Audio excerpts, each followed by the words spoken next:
Hi hello నమస్తే welcome to Dhatri TV. నేను మీ మహా. మనతో పాటు ఇవాళ కొత్తగా రెక్కలు వచ్చిన సీరియల్లో నటించిన నటీనటులు ఉన్నారు.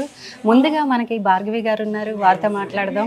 మ్యామ్ నమస్తే అండి. నమస్తే అండి. అంటే అసలు ఇప్పుడు మీది ఏంటి క్యారెక్టర్ అనేది ఎలా ఉంది? నేను దీంట్లో హీరో మదర్ కి ఫ్రెండ్, నెగిటివ్ రోల్. హీరో మదర్కి ఫ్రెండ్, నెగిటివ్. నెగిటివ్ రోల్ కష్టమా లేదంటే అంటే నేను ఫస్ట్ నుంచి నెగిటివ్ రోల్స్ నాకు ఇదే ఈజీ అని అనిపిస్తుంది. పాజిటివ్ చేసే వాళ్ళకి పాజిటివ్ క్యారెక్టర్ అనిపిస్తుంది. అంటే సీరియల్స్ లోనే చేస్తారా, మూవీస్ కూడా? మూవీస్ తక్కువ అండి, ఆల్మోస్ట్ అంతా నేను సీరియల్స్. ఎప్పటి నుంచి స్టార్ట్ అయింది మేడం జర్నీ? 2013 నుంచి నిర్విరామంగా సీరియల్స్ నిరంతరంగా. అంటే ఈ సీరియల్స్ చూసేటప్పుడు మాకు అనిపిస్తుంది మేము చిన్నపిల్లలన్నప్పటి నుంచి స్టార్ట్ అవుతాయి, మాకు పెళ్ళిళ్ళు అయిపోతాయి, మా పిల్లలు కూడా పుట్టేస్తుంటారు. అంటే లాంగ్ ప్రాసెస్ కదా సీరియల్స్ అనేవి. ఎట్లా అనిపిస్తుంది ఇప్పుడు కొత్తగా వస్తున్న సీరియల్స్కి? మీరు 2013 నుంచి ఏమేమి మార్పులు వచ్చినాయి? ఆర్టిస్టులు అందరూ ఫ్రెండ్లీగా ఉంటారు, బాగుంటారు. ఎలా అంటే ఒక ఫ్యామిలీ మెంబర్స్ లాగా ఉంటుంది ఇక్కడ అంతా. వచ్చిన తర్వాత మార్నింగ్ వచ్చేప్పుడు పోయేప్పుడు జర్నీ కొంచెం ఇబ్బంది అనిపిస్తుంది, కానీ తీరా ఇక్కడ వచ్చిన తర్వాత బయట ఎలాంటి టాక్ ఉంది ఇండస్ట్రీ అంటే అది మనకందరికి తెలిసిందే, కానీ అలా ఏముంటుంది. చాలా బాగుంటుంది ఇక్కడ. ఒక ఫ్రెండ్లీగా అసలు మార్నింగ్ నుంచి నైట్ వరకు ఎలా టైం అయిపోయింది అనేది తెలియదు. అంటే ఇప్పుడు మీరు ఫ్యామిలీని వదిలేసేసి ఇక్కడే ఎక్కువ స్పెండ్ చేస్తూ ఉంటారు అంటే ఒక డ్యూటీ లాగా. ఇప్పుడు నార్మల్ గా అన్ని డ్యూటీలు ఎలా అంటే మార్నింగ్ 9కి వెళ్ళి ఈవినింగ్ 6కి వెళ్ళిపోతారు. మేము మార్నింగ్ 7:30, 7 వరకు వచ్చేసి నైట్ 10 వరకు వెళ్ళిపోతాం. అంటే ఇప్పటి వరకు ఎన్ని సీరియల్స్ చేసి ఉండొచ్చు? చాలా ప్రాజెక్ట్స్ చేస్తానండి. చాలా. మీకు నచ్చిన, మీకు ఈ క్యారెక్టర్ నాకు బాగా నచ్చింది అనేది ఏదైనా ఉందా?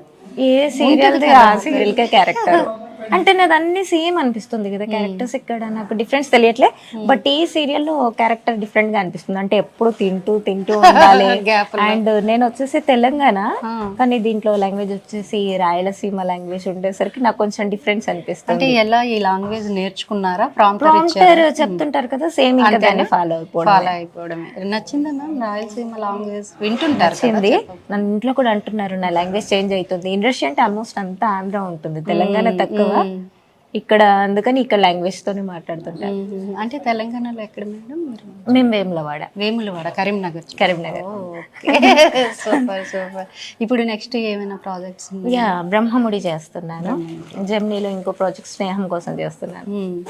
మేడం ఇప్పుడు సీరియల్లో చేస్తున్నాను అన్నప్పుడు మీ హస్బెండ్ ఎట్లా అంటే సపోర్ట్ అనేది? నాకు ఫ్యామిలీ సపోర్ట్. ఎలాంటి డిస్టర్బెన్స్ ఉండదు. ఇప్పుడు నార్మల్ గా చెప్తున్నాను కదా, డ్యూటీకి ఎలా వెళ్తారు, ఇక్కడ మేము కూడా అంతే. వస్తున్నామా, మన వర్క్ ఏంటి మనం చేసుకున్నామా, వెళ్ళిపోయామా. ఇంకా ప్రతిదీ మనం బయట వాళ్ళ గురించి థింక్ చేస్తూ ఉంటే ఇంకా మనం ముందుకు ఒక స్టెప్ కూడా వేయలేము. అంటే డైరెక్టర్స్ మారుతూ ఉంటారు సీరియల్ కి, ఎట్లా అనిపిస్తుంది వాళ్ళతో వర్క్ చేయడం అనేది? అందరూ కూల్ గానే ఉంటారు. ఇప్పుడు స్టూడెంట్స్ తప్పు చేస్తే టీచర్స్ ఎలా తిడతారు, ఇక్కడ డైరెక్టర్ అయినా సరే, మీరు పెద్ద ఆర్టిస్ట్ అయినా చిన్న ఆర్టిస్ట్ అయినా, మనం ఎక్కువ టేక్స్ తీసుకొని కరెక్ట్ చేయకపోతే కరెక్ట్ చెయ్యు అని అంటారు అంతే. మన తప్పు లేనిది వాళ్ళు కూడా ఏమన్నారు కదా, డైరెక్టర్ అయినా ఎవరైనా. లొకేషన్ లో 7:30, 8 వరకు ఉండమంటారు. మనం కొంచెం లేట్ అయితే లేట్ అవుతుందమ్మా అని చెప్పి వాళ్ళ వర్షన్ నుంచి అంటారు, కానీ కావాలని చెప్పి అయితే ఎవరు తిట్టారు కదా. అంటే డే అండ్ నైట్ చేసిన షూట్స్ ఏమైనా ఉన్నాయా?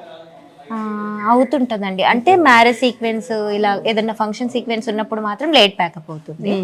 నార్మల్ గా 9-10కి ప్యాకప్ అవుతుంది. ఇప్పుడు కాస్ట్యూమ్స్ అన్ని వీళ్ళు ఇస్తారా? మనదే ఉంటుంది, కాస్ట్యూమ్, జ్యువెలరీ మొత్తం మనదే. జ్యువెలరీ కూడా అయితే మీ దగ్గర చాలా చీరలు జ్యువెలరీ ఉంటుంది. ఖాళీ ఉన్నప్పుడు ఆర్టిస్టులు అందరూ ఏం చేస్తారంటే ఫోన్ పట్టుకొని మీషో, అమెజాన్ ఇవన్నీ లైక్ కొట్టాలి, పేమెంట్ రాగానే అవన్నీ మొత్తం బుక్ చేసి తీసుకోవాలి. ప్రతి ఆర్టిస్ట్ దగ్గర కాస్ట్యూమ్స్, జ్యువెలరీ చాలా ఉంటాయి. అవును. పేమెంట్ విషయానికి వస్తే ఎలా ఉంటుంది సీరియల్ అంటే ఒక్కొక్క ఆర్టిస్ట్ కి ఒక్కో పేమెంట్, అందరికి సేమ్ పేమెంట్ అని లేదు. సీనియారిటీని బట్టి పేమెంట్స్ కూడా ఉంటుంది. అంటే మీకు ఫస్ట్ ఛాన్స్ అనేది ఎట్లా వచ్చింది సీరియల్? మా అన్నయ్య మల్టీమీడియా ఉన్నారు, వదిన వచ్చేసి న్యూస్ ఛానల్ HM టీవీలో. సూపర్. అందుకని ఇంకా నేను ఇండస్ట్రీ వస్తా అని చెప్తే ఆడిషన్స్ అని చెప్పారు.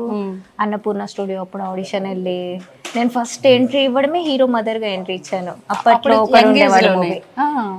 తర్వాత అలా అంటే హీరో మదర్ అనగానే అరే నాకేంటి, అంటే బెంగళూరు బెంగాలీ లుక్ ఉన్న అమ్మాయి కావాలి అని అన్నారు. బెంగాలీలో ఎలా అంటే మదర్ చిన్న ఏజ్ కనిపిస్తారు, హస్బెండ్ పెద్ద ఏజ్ కనిపిస్తారు. సో అప్పుడు మదర్ క్యారెక్టర్ చేశాను. ఓకే, ఇప్పటి వరకు ఎంతమందికి ఆ వైఫ్ గా క్యారెక్టర్ చేస్తుంటారు మీరు? ఇప్పుడు ప్రెసెంట్ 4 ప్రాజెక్ట్స్ ఉన్నాయండి. నాలుగు ఈ ఒక సీరియల్ లో హస్బెండ్ లేరు, మూడు సీరియల్స్ లో 3 హస్బెండ్. హస్బెండ్ లేకపోవడం హాయిగా అనిపిస్తుంది. ఇది బెటర్ సింగిల్ గా. Okay ma'am, thank you. Hi hello, welcome to Dhatri TV. నేను మీ మహా. మనతో పాటు ఉన్నారు సీనియర్ యాక్టర్ అమ్మ తెనాలి శకుంతల గారు ఉన్నారు. ఏంటంటే కొత్తగా రెక్కలు వచ్చిన సీరియల్లో ఆవిడ పార్వతమ్మ పాత్రని పోషిస్తున్నారు. అమ్మ నమస్తే అమ్మ. ఎలా అనిపిస్తుంది పార్వతమ్మ పాత్ర అనేది? ఎట్లా అనిపిస్తుంది? వాస్తవానికి కోడళ్ళు ఉన్న అత్తనే. మా వాళ్ళు ఇద్దరు లవ్ మ్యారేజెస్. ఓకే, కోడలు చాటు అత్తను. కోడలు చాటు అత్త? మాకు వినిపించింది వేరే అమ్మా. లేదు లేదా మంచి అత్త. కోడలు చాటు అత్తనే. కోడళ్ళు ఏం చెప్తే ఆ పని చేస్తా. ఆ పని చేస్తా. కాస్త అప్పుడప్పుడు బెదిరించుకుంటా ఉంటా. ఎవరినంటే ఈవిడికి ఏది ఇష్టం ఉండదో, అది ఏది తప్పో అది చెప్తూ ఉంటుంది. కానీ ప్రతి కష్టాన్ని కూడా ఆవిడ ఉండటానికి హుందాతనమే, కానీ కష్టాన్ని భరించాలి. ఎప్పుడూ కాలం ఒక్కలాగా ఉండదు. పూల పానుపు కాదు. కాదు కాదు కాదు ఒక సమస్య వచ్చినప్పుడు దాని పరిష్కార మార్గం ఎతకాలి. సామం దానం భేదం దండం అని. అలాంటి క్యారెక్టర్ దొరకటం అనేది నాకు చాలా అదృష్టం. నాకెప్పుడు గ్లిజరిన్ బాటిల్, వెంకటగిరి చీర, ఓకే, ఏలిముడి, ఈ వేషాలే నాకు. నా బ్యాగ్ లో, నా టచ్ బ్యాగ్ లో కూడా ఆ మూడే ఉంటాయి. కానీ ఇక్కడికి వచ్చేసరికి కొంచెం మంచి మంచి పాత ఎప్పటి నుంచో ఉన్న చీరలు, చక్కటి చీరలు, పట్టు చీరలు, నగలు బ్రహ్మాండంగా ఉన్నాయి. కాస్త పెత్తనం చేసే బుద్ధి. విడిగా కూడా నా ప్రొఫెషన్ టీచర్ని నేను. అందువల్ల ఏంటంటే అందరూ ఈ వయసు రీత్యా మీరందరూ నాకు స్టూడెంట్స్ లాగా కనిపిస్తూ తప్పకుండా. అందుకని కొంచెం అప్పుడప్పుడు జ్ఞానబోధ అలాంటి క్యారెక్టర్. నేను నటిస్తున్నట్టుగా నేను అనుకోను. మా నాయనమ్మ నాకు స్ఫూర్తి. పూర్వపు వాళ్ళు ఎవరైనా బతుకుంటే వాళ్ళు అనే మాట, అచ్చం మీ నాయనమ్మ లాగానే ఉన్నావే అంటారు. సో వయసుకు తగిన వేషం. సంస్థ అనేది నాకు మన నగేష్ బాబుది శ్రీకాంత్ ప్రొడక్షన్ నుంచి పరిచయం ఉన్న సంస్థ. కొంచెం సీరియల్స్ తగ్గించిన పిల్లాడు అమ్మ మంజులా నాయుడు గారి వాళ్ళమ్మ, అందుకని చేస్తున్నాను తల్లి. ఇక్కడ అందరూ చూశారు కదా. అవును, వయసు రీత్యా పొరపాటున నేను ఏదన్నా అన్నా కూడా నన్ను ప్రేమిస్తారు. అవును, పెద్దవారు కదా అని. గొప్ప అదృష్టం అది, నేను చేసుకున్న అదృష్టం. అవును, అంతే. అసలు ఇలాంటి ఇంటర్వ్యూలు కూడా ఇదే మీకు ఫస్ట్ టైం ఇస్తున్నాను. పరమాత్ముడి దయ వల్ల ధాత్రి ప్రేక్షకులందరికీ శుభాకాంక్షలు, శుభాశిస్సులు.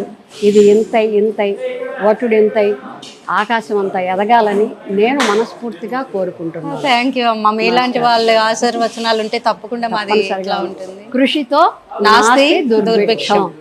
ఏదైనా చిన్న పనితోటే స్టార్ట్ అయ్యి మహావృక్షం అయిన వాళ్ళు చాలా మంది ఉన్నారు తల్లి, బంగారు తల్లి. అలాంటిదే ఇది. ఎవరో ఏదో చేస్తున్నారు అది కాదు, మన ప్రయత్నం మనం చెయ్యాలి. అంటే టీచర్ ప్రొఫెషన్ నుంచి ఈ సీరియల్లోకి రావడానికి ఏంటి రీజన్? వచ్చేసానమ్మా ఆల్రెడీ. నేను 15 ఏళ్ళు 20 ఏళ్ల క్రితమే వచ్చాను. అలా రావడానికి కూడా మద్రాసులో నాకు సినిమాలు చూడటం ఇష్టం. తెలుగు సినిమాలు తక్కువగా ఉండేవి. ఈ మన పిల్లలు అసిస్టెంట్ డైరెక్టర్స్, మేనేజర్స్ పాపం వర్క్ ఉన్నప్పుడు ఓకే, వర్క్ లేనప్పుడు మన ఇంటికి అన్నయ్య వదిన అని నెల్లూరు మొలకొలకలు బియ్యం ఉండేవి. వాళ్లే వండుకొని అన్నయ్య వదిన అంటూ ఇక్కడ తినేవాళ్ళు. నా ఆశ ఏంటంటే వీళ్ళు సినిమాలకి ఫ్రీ వీళ్ళకి పిలుస్తారనే ఆశ కొద్దీ చాలా మంది మరుదులకి అన్నం వండి పెట్టేది. అట్లా నాకు ఫస్ట్ వచ్చిన ఛాన్స్ గులాబీ, కృష్ణవంశీ గారు. ఈ జేడి చక్రవర్తి గారు ఆ సినిమా. అవునండి, గులాబీ. రెండోది ఆయన సురేష్ గోపి గారిది ధర్మచక్ర. పెద్ద దేవుడి దయ వల్ల పరమాత్ముడి కృప. నేను రామచంద్ర మిషన్ అభ్యాసిని. ఆ గురువు గారి పుణ్యం అంటూ ఏం చేసినా సక్సెస్ అయింది సినిమాలు. సినిమాల్లోంచే నేను సీరియల్స్కి వచ్చా. అట్లా తల్లి బంగారం. అంటే అలా వచ్చా. సినిమాలు ఎన్ని చేస్తుంటారమ్మా? గుర్తులేదు, గుర్తులేదు. సీరియల్స్ కూడా గుర్తులేదు. కంటిన్యూగా ఉంటున్నాయా? ఏదో ఒక రోజు ఏదో ఒక పని ఉంటూనే ఉంటుంది. నేనే కొంచెం తగ్గించుకుంటున్నాను.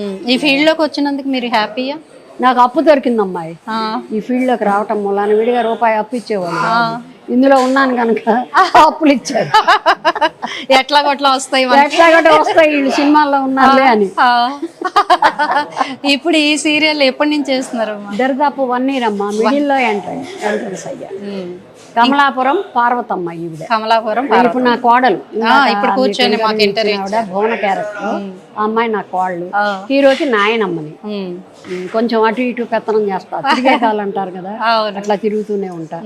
తిట్టేనోరు అంటే ఊరుకోరు.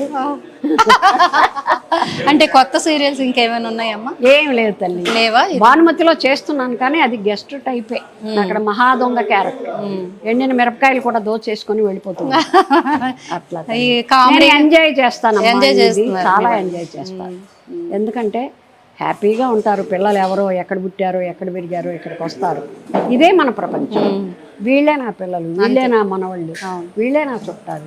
వచ్చిన మీలాంటి గెస్ట్లు కూడా I love you. I love you. నేను కూడా ఐ లవ్ యూ. చాలా థ్యాంక్స్ అమ్మా. అసలు మాకు మేము అడగగానే ఇచ్చినందుకు కూడా చాలా థ్యాంక్స్. అలాగే మీకు ఇంకా మంచి మంచి సీరియల్ ఆఫర్స్ రావాలని మేము కూడా మనస్ఫూర్తిగా కోరుకుంటున్నాం. Thank you. Thank you.